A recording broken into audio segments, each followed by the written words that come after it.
You're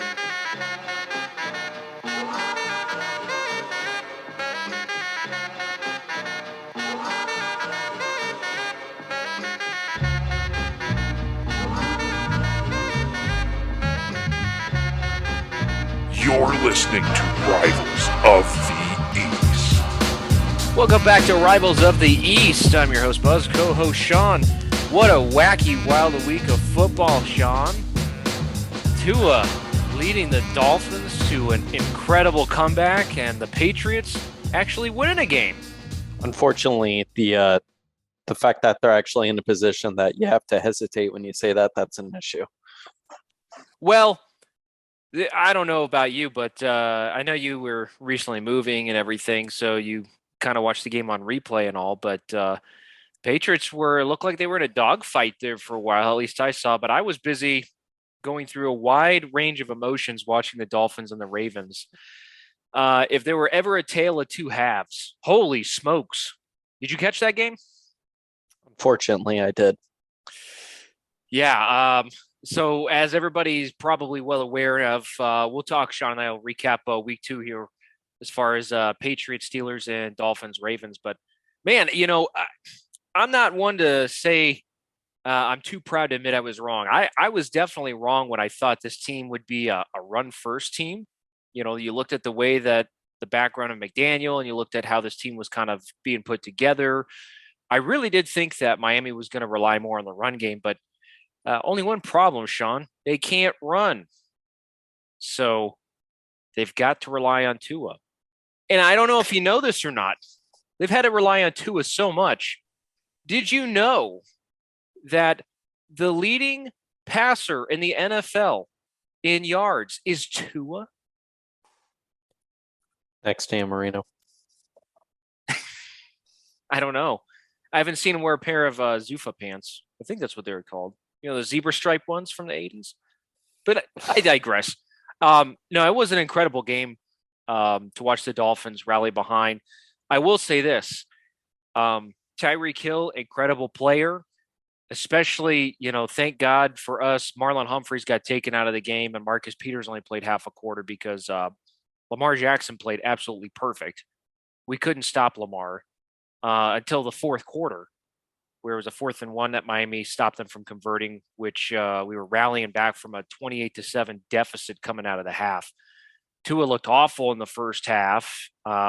He threw 2 picks and a touchdown, about 170 yards, I think it was. But he wound up wrapping up the day when Tyreek Hill came back in the third, I think late third, early fourth. He came in there and finished the day at 462 yards, 6 touchdowns, Sean. 6 touchdowns. He threw the ball 50 times. 50 times.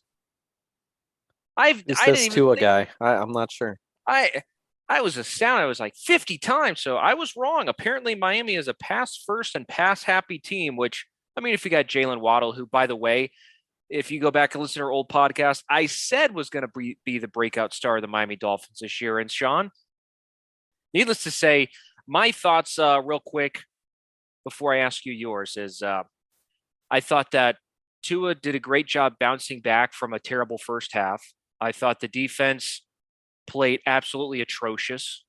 And in fact, I'll go over some statistics that are pretty scary on defense, knowing that we got the Bills coming up who, quite frankly, look unstoppable. But it was nice to see us make some adjustments. McDaniel is still an enigma to most people. They're still trying to figure out, but he's doing a great job there. Credit where credit is due. Tua performed very well in that second half. We scored 28 points in the fourth. I will say context, though, and I know people in Miami, some don't like context, Sean. You know what I mean? But I am going to say the context is the Ravens' defense is terrible. And a large part of that has to do with Marcus Allen tore his ACL in the Jets game. So he was out. Marlon Humphrey was pulled in the third quarter, so he was out. Marcus Peters, the veteran, he was pulled. He was out. They were down to their 4th and 5th string rookie corners that were brought up from practice squads. And Tyreek Hill made the most of that, and so did Tua. So props to them. Luckily, we were gifted a great second half there. We made the most of it. But Sean, what did you think about the Miami Dolphins? Um, yeah, I think some of it was that they actually went out there, they executed. But I think a big portion of that like equation is them taking advantage of a depleted secondary. I mean, few teams that wouldn't do that to a depleted secondary. So yes, I am still putting the weights down to the break. I'm not full on board with Tua. How many touchdowns did he throw the first week? One. Okay, so he's at a total of 7. When I kind of put that in perspective at 2 games, it's like you would hope that's where he would have been at anyways. I'm gonna. Oh, by the way, Sean, yeah. New England is the number 4 ranked defense in the NFL. The Baltimore Ravens, 32nd. Yeah, that's I was shocked because you had mentioned, the defense is going to be terrible. The offense is struggling. The defense is top 5. Yeah, I mean, isn't it completely flipped of what we thought on both ends, pretty much? Yeah, Tua thrown 50 times, and the defense holding people under 20 points. I'm 20 or under. I'm going to keep my stance on this defense. I am not sold. I'm just not. You just want to be right. No, you also have to think a good portion of the teams we're actually going to be playing are going to be not Mitch Trubisky and not Mike McDaniel and Tua. Like, come on. We're gonna play the Packers, we're gonna play the Vikings, we're gonna play the Raiders. Mm-hmm. I think there's still a chance this defense falls completely flat on its face. Just like your fantasy pick of Kirk Cousins as quarterback. I see. Yeah. But he wasn't Kirking any Cousins that night, and it destroyed me. Not against the Eagles. But what were your big takeaways from that Miami game? Do you when you watched it through the eyes of a rival fan and looking at it, did you feel it was more execution or do you feel it was more opportunistic? Somewhere in between the middle. Okay, a little bit of both. Yeah, because I think even if you take opportunity of a defense, these are people that are still getting paid to do a job, and it's not like they just stand there and go, well, yeah, just walk right on past me and catch it. They're still executing the play regardless, and unless you're a rookie corner on the one play that Tyreek. If that's their ceiling, that's a good ceiling. Because it's certainly their floor. I don't think it was the Patriots game. That's for sure. Right. I mean, can't argue with it. What did you think? Do you think that because you're not exactly in the Tuanon fan club, okay? So do you believe Tua will have a similar performance to this game against the Ravens again at some point in this season? Yeah, you're playing the Jets twice, so there might even be 2 more. Damn, you always got to piss on the Jets. That's great, though. They're just terrible. They are terrible. How about Flacco winning a game for them, though? I mean, he's 1-1. I do feel kind of good for him. I mean, at least he got it up 1 last time. Flaccid to hard. All it took was beating a Jacoby burnt ends brisket Brissett Browns team, who, by the way, should be flexed out of prime time. One of the worst weeks of NFL matchups ever in the history of football, I think I can recall ever seeing week 3 of this season. Oh, my God. Horrible matches. That's your Thursday primetime. You go from the Chiefs and the Chargers to Trubisky versus Brissett. I'm just going to be honest. I think Trubisky will be benched into the second quarter. You think it's Kenny Pickett time? Slime Time Live, Kenny Pickett? Yeah. Okay. So, I think that's basically all I had to takeaways from the Dolphins game. I'll talk a little more rankings and stats and all here in a little bit. But, Sean, the Patriots, nice bounce back game.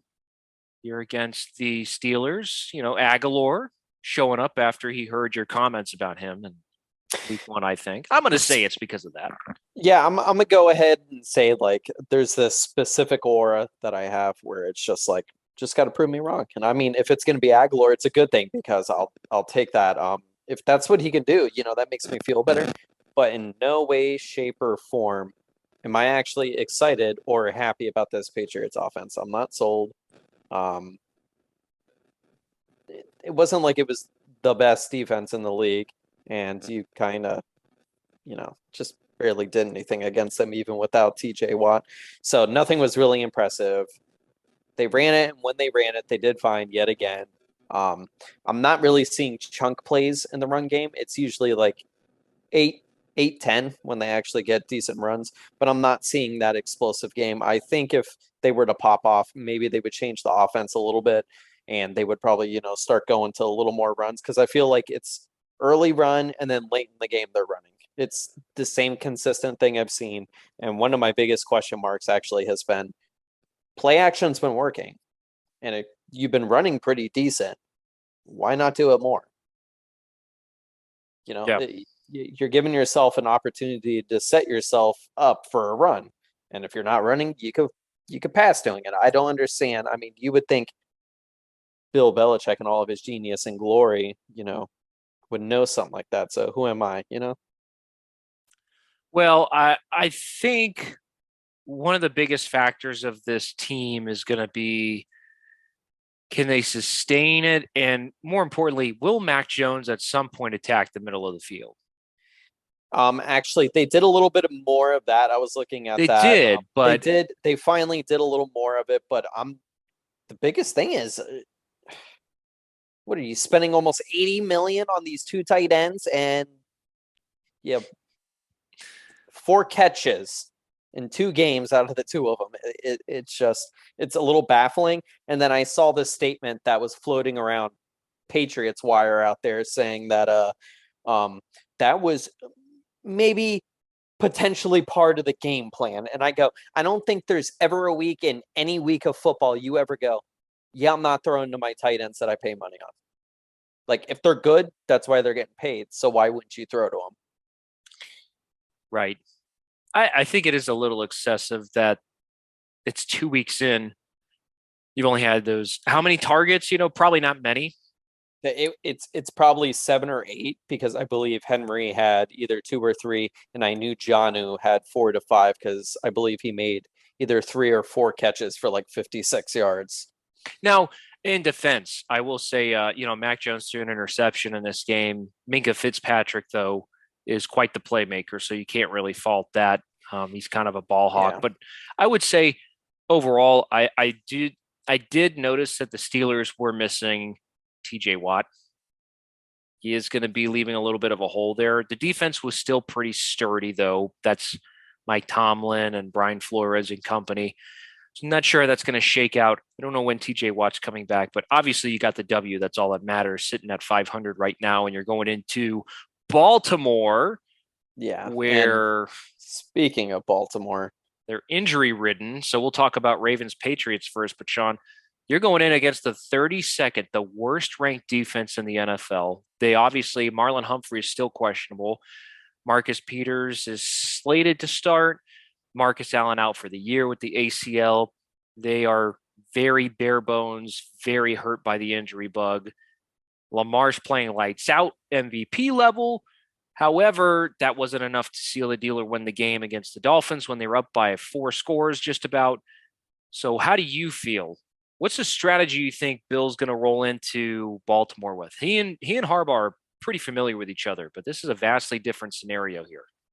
yeah, if he could run the ball 200 attempts this game, I think that's the game plan, honestly. And my reasoning for that is keep the ball out of Lamar's hand as much as you can because he could score on any potential drive. Oh my gosh. He it was 3rd and 1 and he broke off against Miami. 65-yard touchdown run, I think it was. Yeah, something like that. Right up the gut. Just on a keeper.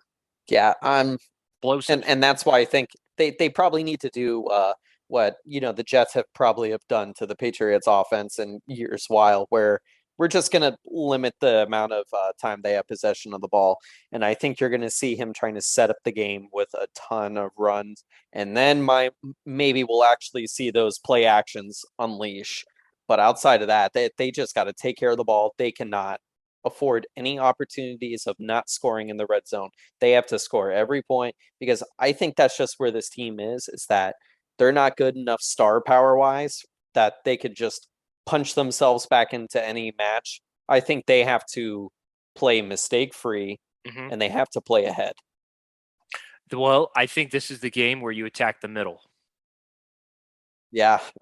If you're anybody like Mac Jones and Bill right now, you got to look at that secondary and you got to look at how those corners are and the safety situation. You got to think this is where we get Kendrick Bourne involved. This is where we get the tight ends involved. Parker, can Parker get one catch this year? If he can't do it this game, he's not doing it. So that means he's going to get 5 catches just like Aguilar last week. Well, what's his jersey number? Number 1? Yes. Well, that's as many catches he'll have this year. There you go. Wow. See what I did there? Anyways, so what is your prediction on the score then? Probably 38-20.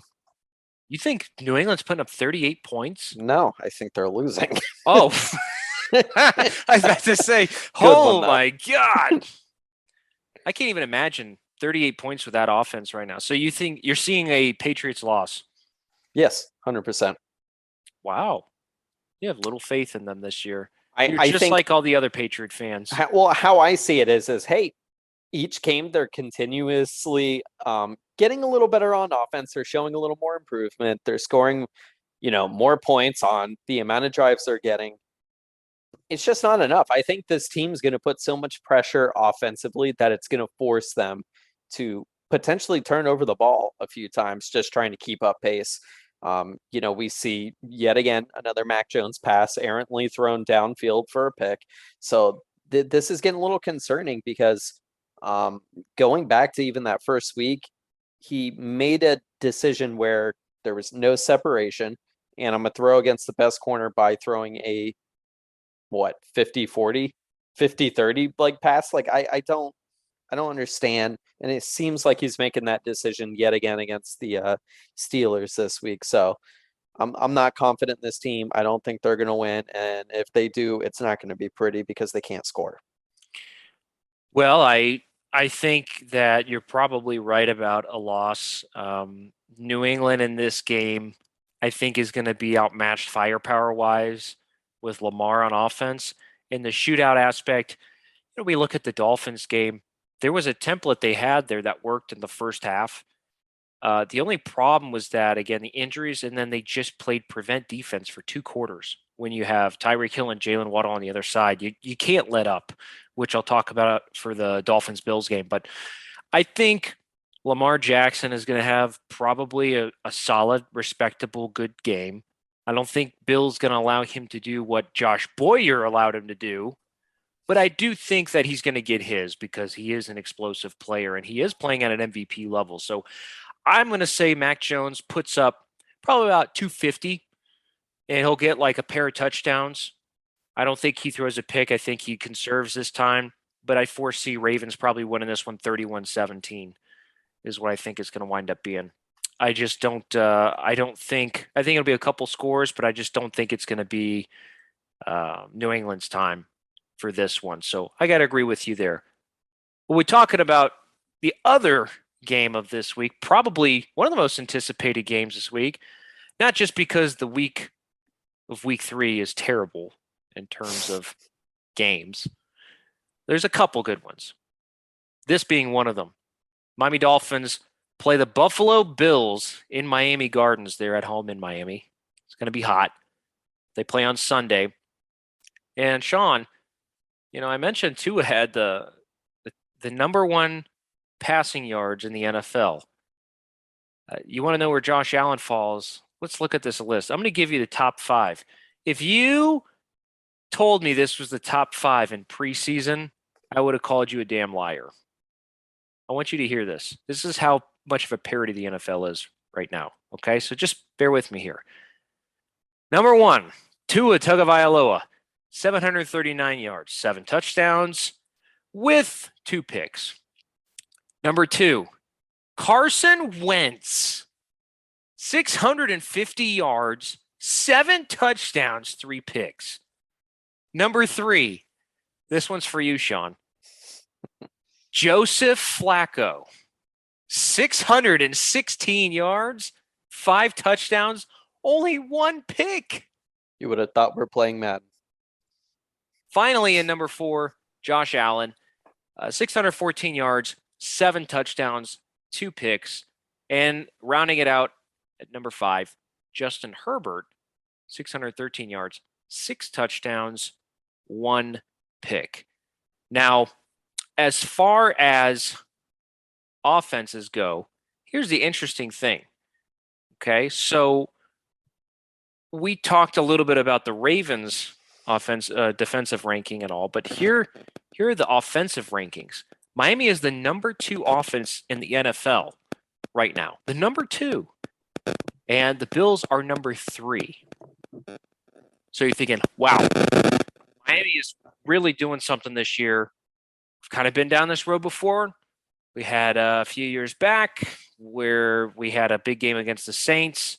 It's longer than a few years back, but Joe Philbin was the head coach, and we were rolling all cylinders, 3-0, going against the 3-0 Saints. It was the last time we actually had a really solid offensive line too. We got destroyed on Monday night. It was not good. I don't want to relive those memories, but let's just say we thought we had something, but we didn't. We came against a tough opponent. Hopefully this time is different. So the Bills have the number 3 ranked offense. They also have the number 2 ranked defense. Yeah, Miami's defense, 22nd. 22nd in the NFL. And this is what concerns me about this Bills game, Sean. I saw a stat line here. Again, the season is still early. We're 2 games in. We're not going to overreact here, but this is a cause for concern. Miami is allowing an NFL worst 9 yards per pass attempt. 3rd worst passer rating. Quarterbacks are averaging a 114.4 against us.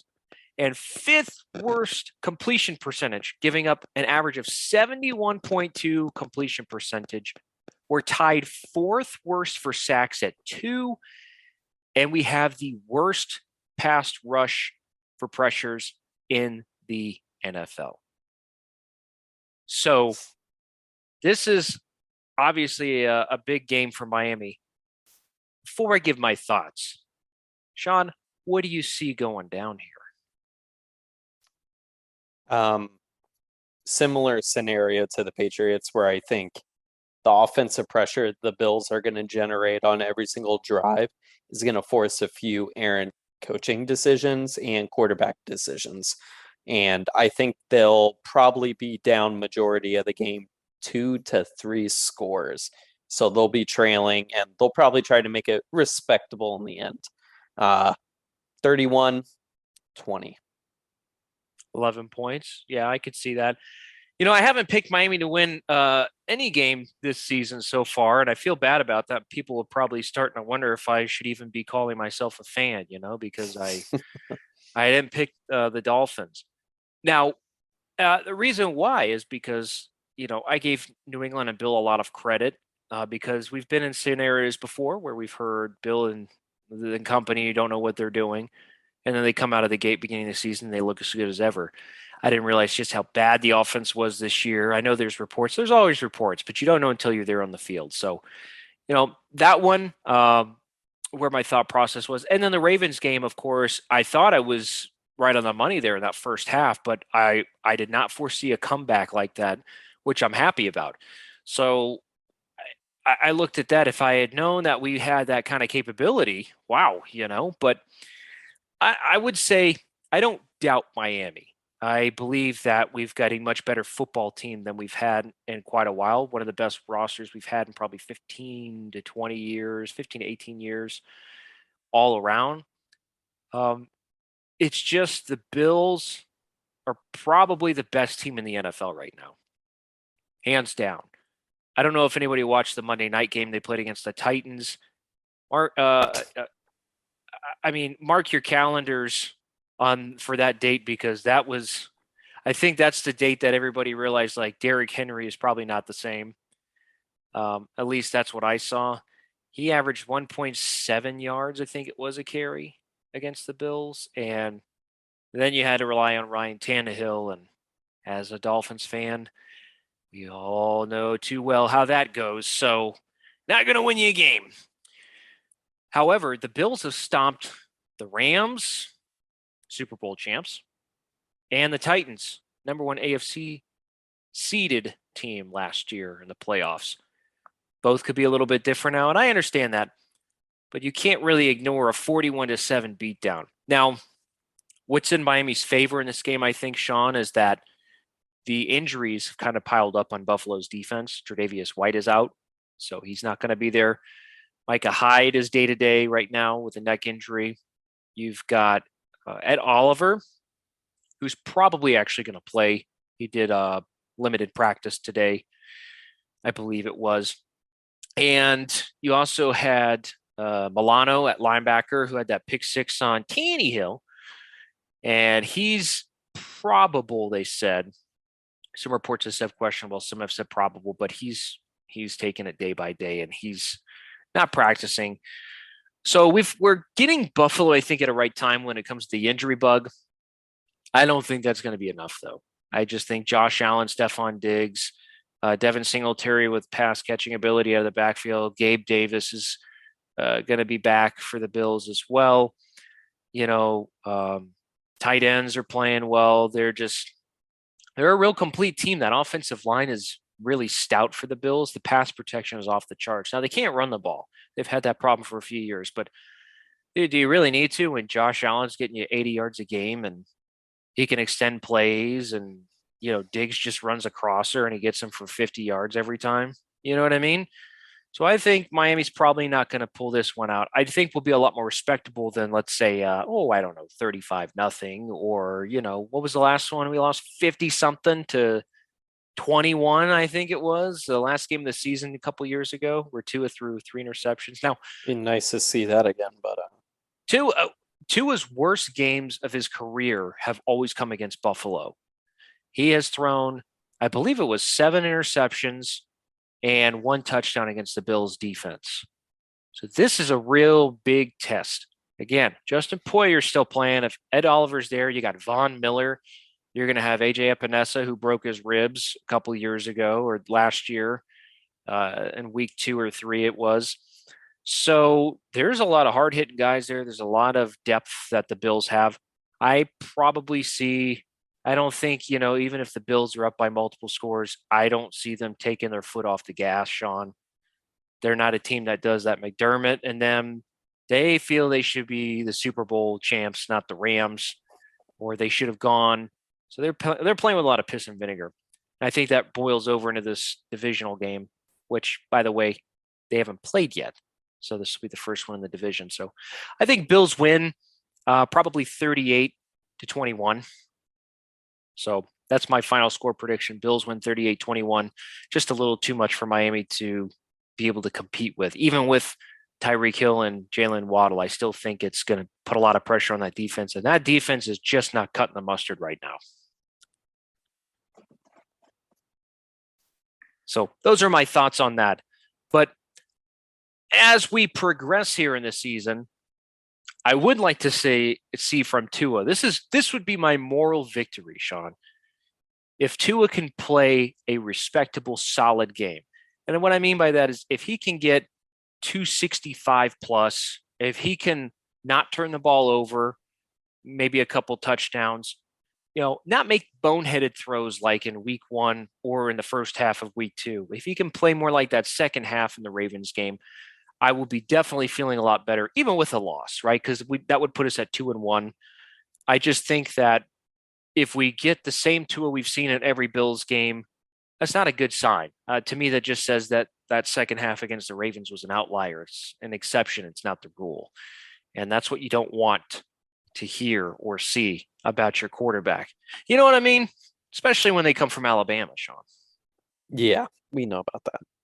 We sure do. So we have quite a few things going on here. Next week, we're going to do our post-game wrap-up, which we put on YouTube.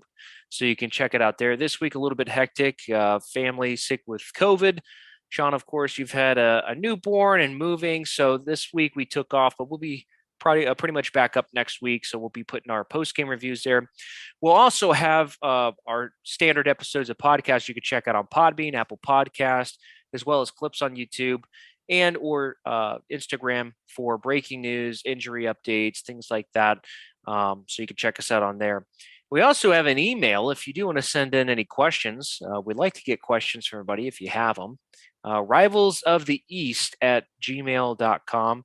So you can check us out and just send your questions there. If you're a Jets fan, even better. If you are a Bills fan, that's fine too. We don't discriminate against New York or New Jersey. You know what I'm saying, Sean? That's right. So in closing, you got anything you want to say to the Patriots to give them a little pump since you just denied them a win this week? My point pretty much is the same it was for the beginning. Mac Jones has to play better. We got to see that from him. It's his time. You think Rick is crying right now? No. I think he's just shaking his head in I disappointment. think he's ready for another quarterback. I did talk to him, and he did say, Trubisky stinks. We got to start Pickett. So you've got a diehard Steelers fan calling for it. The Pickett era is coming, I think. Who would you rather have, though? If Mac Jones went down and you had to have a backup, would you rather have Joe Flacco or Mitch Trubisky? Joe Flacco. That's the number 3 passer in the NFL. Damn right. Put some respect on Flaccid's name. So anyways, that's all we got for this week, everybody. Thanks again for listening. Check us out again. We are on YouTube, Apple Podcasts, Podbean, Instagram. Give us a follow. And as always, stay classy, and we'll see you next week. Take care, everybody.